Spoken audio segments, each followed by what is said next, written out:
Meus amados irmãos, mantenham a Bíblia aberta. 1 Tessalonicenses capítulo 4. Nós estamos numa série de sermões em que nós temos exposto a primeira epístola de Paulo aos Tessalonicenses.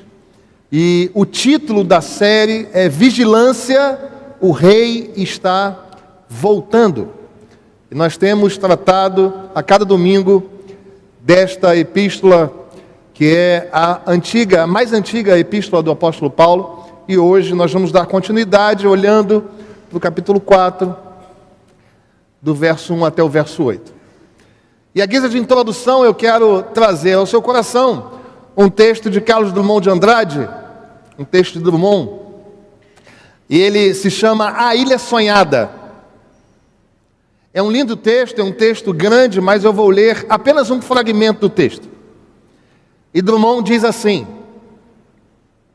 quando me acontecer uma pecúnia passante de 1 milhão de cruzeiros, compro uma ilha, não muito longe do litoral, que o litoral faz falta, nem tão perto também, que de lá possa eu aspirar a fumaça e a graxa. Minha ilha, e só de a imaginar já me considero seu habitante, ficará no justo ponto de latitude e longitude, que pondo-me a coberto de ventos e sereias e pestes, nem me afaste demasiado dos homens, nem me obrigue a praticá-los diuturnamente.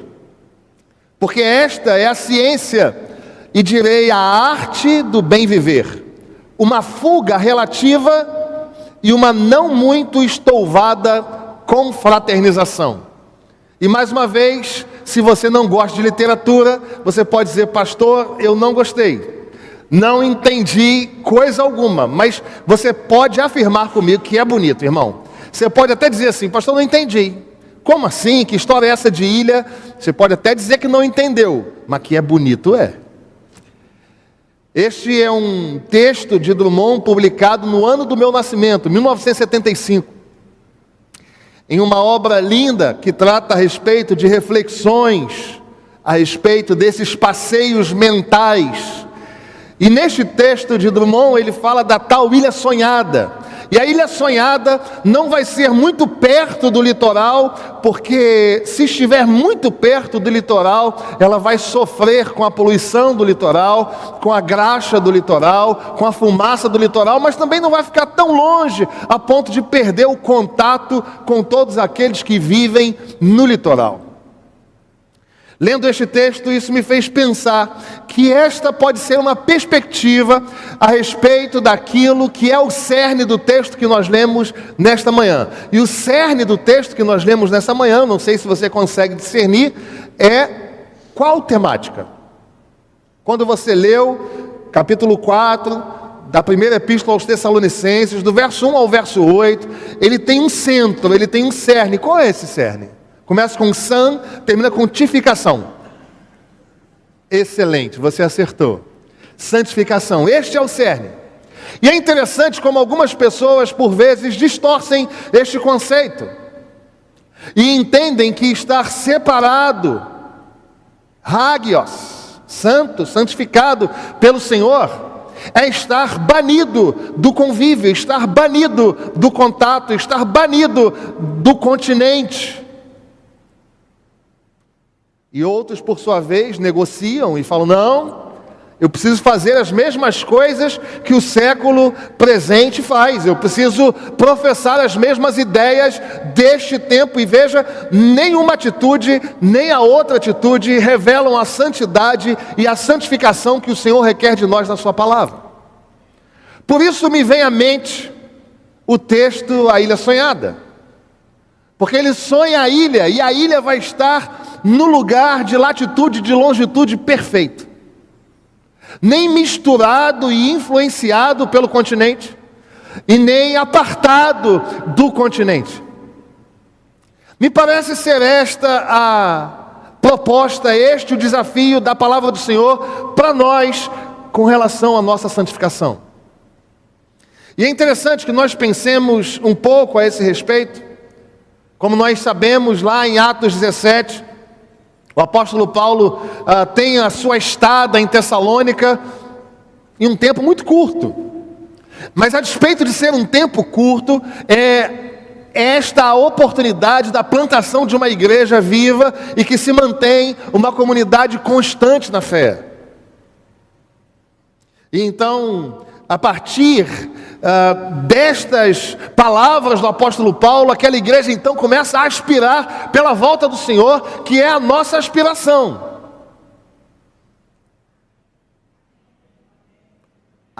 2, 3, amém, 4. Vou tentar mais uma vez. A igreja de Tessalônica, ouvindo a palavra do Senhor por meio do apóstolo Paulo, é então envolvida por um sentimento de Maranata, ora vem Senhor Jesus. E esta aspiração é também a nossa. Amém. É o que a igreja do Senhor aguarda, a volta do Senhor, o encontro com o Senhor. No entanto, a partir do capítulo 4 da primeira epístola aos Tessalonicenses, o apóstolo Paulo então orienta a igreja de Tessalônica na seguinte perspectiva: de agora até a volta do Senhor, como proceder? E é interessante que este não é um sermão moral. Este não é um sermão em que o pastor vai apresentar regras para a igreja, apenas como que fossem listas de um checklist. Não. Nós compreendemos que não há discussão com relação à vontade do Senhor para a nossa vida. E a vontade do Senhor para a nossa vida é a nossa santificação. Hagiasmos. A palavra grega aqui é o termo central. Separação, afastamento. Mas na justa medida em que nós não somos influenciados, mas nós estamos lá no meio dos lobos. A nossa santificação é algo sem a qual ninguém verá o Senhor, é o que diz a palavra. Nós somos um povo chamado povo de Deus, discípulos do Senhor, e por isso santificação é um assunto que diz respeito a mim e a você, para hoje, para agora, para a nossa vida. E a palavra do Senhor, por meio do apóstolo, neste capítulo 4 de 1 Tessalonicenses, fala exatamente isto. Esta é a vontade do Senhor, a vossa santificação. E é interessante como nós procuramos progredir em tanta coisa, não é, irmãos? Quem está namorando, pensa em progredir para o noivado. E quem está no noivado, pensa em progredir para o casamento. E quem está no casamento, pensa em progredir para os filhos e para as bodas. E as progressões com relação à vida conjugal e amorosa transcorrem dessa forma. Quem está no fundamental aspira ao médio, quem está ao médio aspira à graduação e à especialização, e ao mestrado, e ao doutorado, e ao pós-doutorado, e assim no universo acadêmico. E tantas são as áreas da vida, os negócios, os empreendimentos, os salários, e tantas são as questões que, plantadas em nós desde a época das revoluções francesa, industrial, essa questão do progresso marcou especialmente o pensamento ocidental, e nós estamos envolvidos nisso.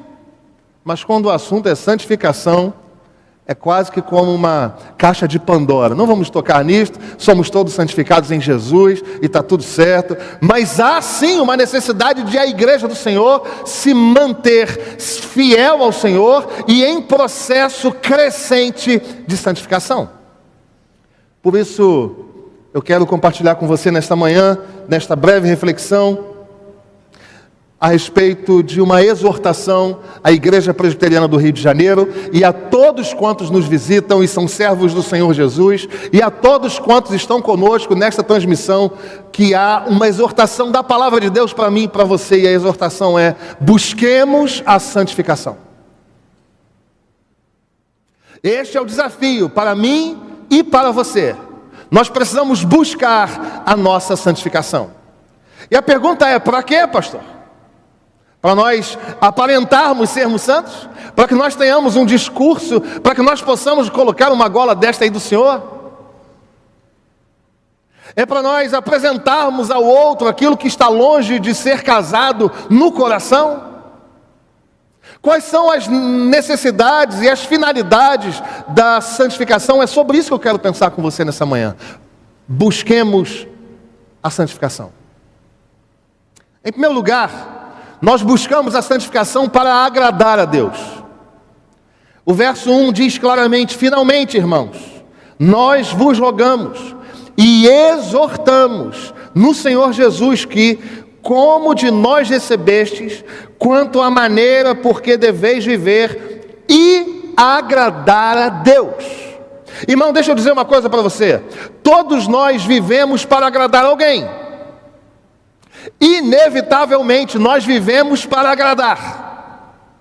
Ainda que você não saiba disso, a sua vida se destina a agradar alguém.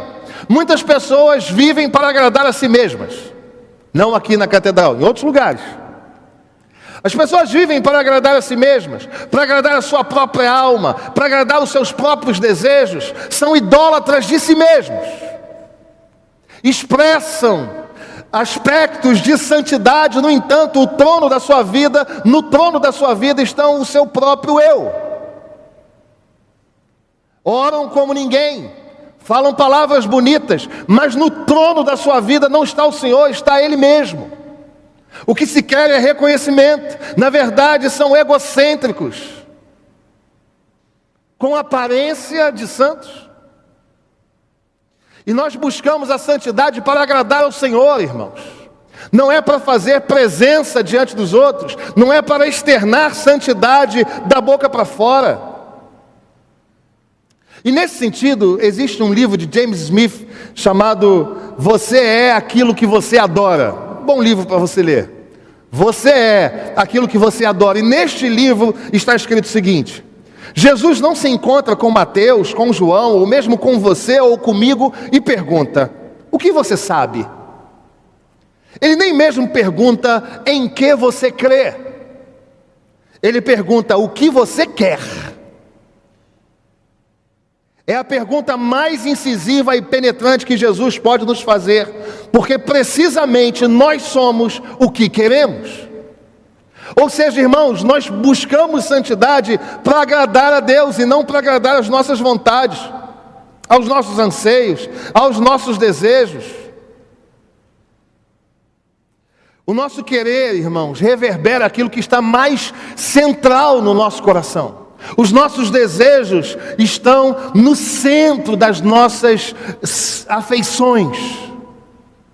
E é importante que nós pensemos que nós não buscamos santificação para agradar a nós.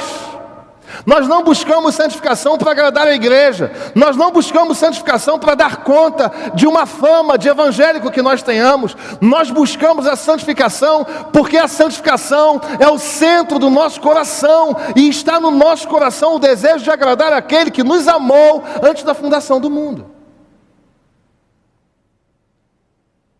Santificação diz respeito ao que desejamos. Eu vou repetir para você pensar. Santificação não tem a ver com o que fazemos. Santificação tem a ver com o que desejamos. Portanto, se você deseja agradar ao Senhor, é isto que nós vamos fazer. Se no centro do seu coração está o desejo incontido de agradar o coração de Deus, é isto que nós vamos buscar.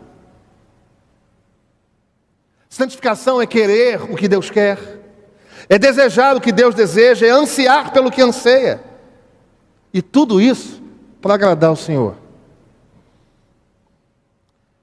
Jesus, se a obra de Jesus, se a palavra de Jesus fosse apenas para instruir o seu intelecto, isso seria muito pouco no Evangelho. O Senhor não quer apenas trazer para vocês novas ideias, não quer trazer para mim novos ideais de vida. O Senhor quer penetrar no fundo do nosso coração e mudar desejos, anseios, perspectivas e sonhos. E à medida que isto acontece, nós chamamos isto de santificação. Ele não se contenta em depositar no nosso cérebro novos conhecimentos. Não tem a ver com quantidade de livros, tem a ver com quantidade de desejo de satisfazer o coração e agradar ao coração de Deus. Ele é o mestre que toca as regiões mais aquecidas e apaixonadas do nosso coração. Nós buscamos santidade para agradar a Deus, irmãos. Assim nós vivemos e nos eximimos daquilo que Paulo elabora aos Tessalonicenses, de relações infiéis. Nós nos eximimos de palavras torpes, nós nos eximimos daquilo que desagrada a Deus, não apenas para que a nossa comunidade viva em paz, não apenas para que você tenha a aparência de santo, não apenas porque você precisa externar no seu dia a dia que você é um servo de Jesus, não, mas porque você tem no profundo do desejo da sua alma, no profundo do seu coração, a consciência de que deve agradar a Deus, é só por isso. É por isso que quem mente deixa de mentir. É por isso que quem adultera deixa de adulterar. É por isso que quem é corrupto deixa de ser corrupto. É por isso que a palavra torpe, que normalmente é falada antes do encontro com o Senhor, agora já não mais. É por isso que hábitos são transformados. E isto não tem a ver com uma pregação moral, tem a ver com externar a profundidade do nosso coração. Nós buscamos santificação para agradar aquele que nos amou.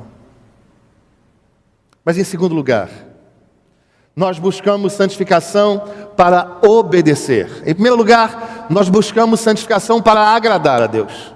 Em segundo lugar, para obedecer a Deus. Os versos 2 e 3 dizem assim: porque estáis inteirados de quantas instruções vos demos da parte do Senhor Jesus? Pois esta é a vontade de Deus, a vossa santificação, que vos abstenhais da prostituição. Meus irmãos, a palavra do Senhor diz que Paulo dá instruções do modo como os crentes de Tessalônica deveriam viver. E é impossível obedecer, é impossível buscar a vontade do Senhor sem que nós nos quebrantemos na sua presença. É impossível crermos que algumas atividades, algumas palavras, alguns sentimentos, alguns ideais são pecado, se do Senhor não nos for revelado por meio do seu Espírito. Afinal é Ele, o Espírito Santo de Deus, que convence o homem do pecado, da justiça e do juízo. Somente Deus é capaz de, por meio do seu Espírito, revelar a nós aquilo que temos feito e que nos atrapalha na nossa comunhão com Deus.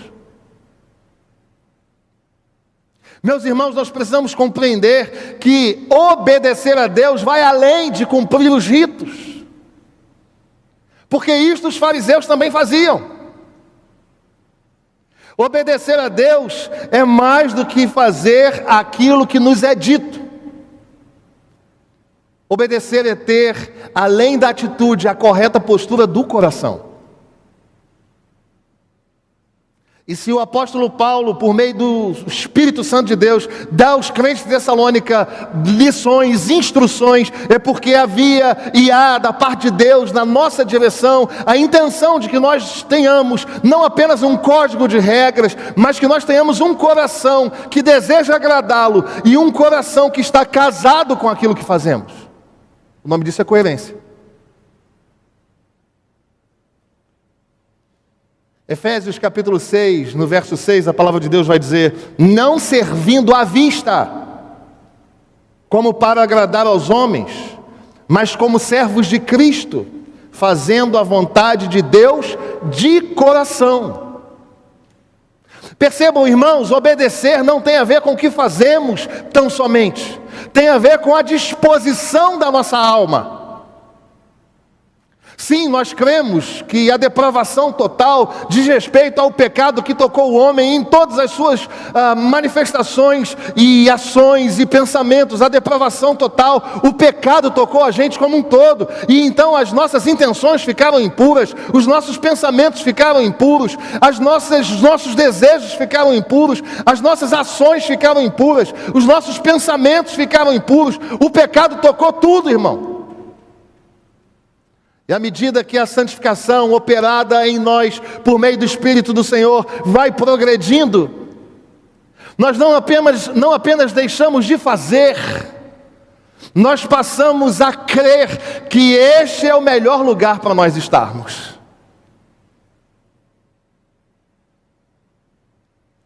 É possível fazer, é possível obedecer a Deus e ainda assim não agradá-lo. A igreja de Éfeso lá no livro do Apocalipse, cumpria a vontade de Deus, mas tinha abandonado o primeiro amor. É possível fazer sem agradar. Obedecer não tem a ver apenas com o que fazemos. Tem a ver com a coerência entre o que fazemos e o desejo do nosso coração. E isto vai se manifestando em nós, por meio de atitudes corretas, associadas a um coração correto. É para isso que nós buscamos santificação. Para que não apenas as nossas atitudes sejam transformadas, mas para que o nosso coração esteja disposto a obedecer. Para que buscar a santificação? Em primeiro lugar, para agradar a Deus. Em segundo lugar, para obedecer a Deus. E nós não conseguimos obedecer ao Senhor de nós mesmos. Mas em terceiro e último lugar, é para agradar a Deus, é para obedecer a Deus, mas é para glorificar a Deus. Os versos 4 e 5 dizem assim, leia comigo, irmão, leiamos juntos. Que cada um de vós, todos juntos, que cada um de vós saiba possuir o próprio corpo em santificação e honra, não com o desejo de lascívia, como os gentios, que não conhecem a Deus. Irmãos, a leitura oposta, a leitura contrária, se os gentios, se aqueles que não conhecem a Deus, se aqueles que são apartados do convívio com o Senhor, se estes vivem de qualquer jeito para agradar, para obedecer, para homenagear, glorificar e erguer altares a outros deuses, a leitura oposta a esta é que aqueles que são do Senhor, que são alcançados pelo sacrifício de Jesus, vivem para glorificar a Deus em todas as coisas. Afinal, todos nós sabemos, já decoramos pelo menos uma vez na vida, que o fim principal e supremo do homem é glorificar a Deus em todas as coisas e gozá-lo e nos alegrar nele para sempre. Os cristãos são chamados, irmãos, com um propósito diferente. O nosso propósito é glorificar a Deus em todas as coisas. Perceba, irmãos, como o caminho da santificação não passa por mim e por você. O caminho da santificação não tem a ver com a boa fama. O caminho da santificação não tem a ver com o fato de você ser reconhecido, de eu ser reconhecido. Não! O caminho da santificação, desde o seu início, coloca uma pessoa no centro, e esta pessoa é Jesus Cristo. Nós vivemos para agradar a Ele. Nós buscamos santificação porque Ele se alegra com a santidade do seu povo. Nós buscamos santificação para buscar nele força para obedecer. E obedecer não é só fazer, mas é ter um coração casado com aquilo que se faz. Mas nós também buscamos santificação para glorificar o seu nome. Pastor, mas o que é isto? Se você abre a sua Bíblia em Mateus capítulo 5, nos versos que vão do 13 ao 16, você vai entender o que é santificação para glorificar a Deus. A palavra do Senhor diz: vós sois o sal da terra, vós sois a luz do mundo. E lá no final ele diz: assim resplandeça a vossa luz diante dos homens, para que vejam as vossas boas obras e glorifiquem a igreja da qual vocês fazem parte. E glorifiquem a sua vida como homem sério, como homem capaz de instruir, como o douto. E glorifiquem a você como aquele que é casado e vive de modo fiel, para você que seja um pai amoroso e cuidadoso. Não, não é isso. Para que vejam as vossas boas obras e façam o quê? Glorifiquem ao vosso Pai que está nos céus. Nós buscamos santificação porque tudo o que fazemos é para a glória de Deus. É por essa razão que nós não compreendemos a vida dicotomizada. Nós vivemos, aqui é a profissão, mas domingo é a vida cristã. Não, aqui é trabalho. Irmãos, negócios à parte. Não, aqui na faculdade eu posso tranquilamente abraçar os conceitos, mas no domingo eu falo tudo o oposto. Nós não cremos assim, irmãos. A nossa vida não é dicotomizada. Nós vivemos para a glória de Jesus de segunda a segunda. Então tudo que fazemos, nós fazemos em primeiro lugar para glorificar a Deus. Assim, você não é um marido fiel porque você quer agradar o coração da sua esposa em primeiro lugar. Você é um marido fiel porque esta atitude glorifica o seu Deus. Você não é uma mulher sábia porque você quer tão somente edificar o seu lar, e é uma bênção ser uma mulher sábia. Mas você é uma mulher sábia em primeiro lugar para glorificar o seu Deus. Nós somos pais para glorificar o Senhor. Nós somos acadêmicos para glorificar o Senhor. Nós somos profissionais para agradar o Senhor. Nós somos o que somos e fazemos o que fazemos tão somente para glorificar ao Deus que nos salvou. As pessoas precisam olhar para nós e dizer: meu Deus, o que acontece com a vida desse homem? Meu Deus, como é que você é diferente? Por que você é diferente? Você tem que dizer: eu sou diferente porque eu sirvo ao Senhor do universo. Já viveu essa experiência? Alguma coisa você tem diferente. O que você tem? Sua educação foi aonde? Não é possível. Você é muito bom. Você é muito gente boa. Onde você chega, festa. Você é uma pessoa muito legal, muito agradável. E por vezes nós podemos receber essas palavras de glorificação a nós. Glória a mim, louvado seja eu, de fato, sou uma pessoa muito boa. Mas você tem que dizer: não, eu não sou assim não, eu sou um miserável. Bom é aquele que habita em mim. Afinal de contas, o próprio Senhor Jesus disse isso, né? Por que me chamas bom? Só há um que é bom.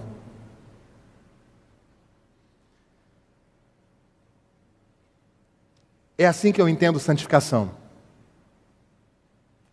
E é isto que eu ministro sobre a vida da minha igreja em nome de Jesus.